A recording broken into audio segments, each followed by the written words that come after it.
नमस्कार साथियों, सबसे पहले तो मैं इस विशेष पत्रकार वार्ता में बिहार प्रदेश कांग्रेस कमेटी के प्रमुख मदन मोहन झा जी, आज हम दो महत्वपूर्ण विषय लेकर आपके बीच में उपस्थित हैं जो बिहार की माटी से जुड़े हैं और बिहार की जनता की जिंदगी से भी।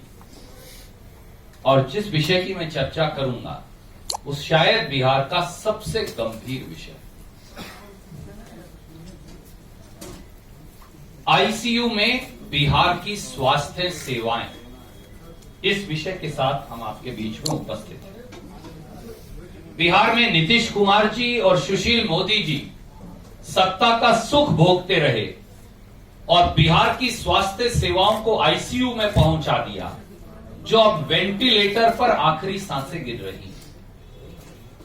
हाल में ही वर्ल्ड बैंक और मोदी सरकार के स्वास्थ्य मंत्रालय ने भारत की हेल्थ इंडेक्स रिपोर्ट जारी की।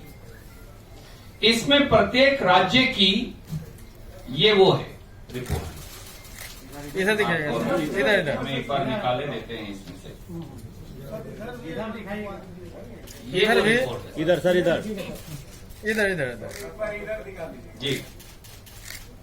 दिखा दिया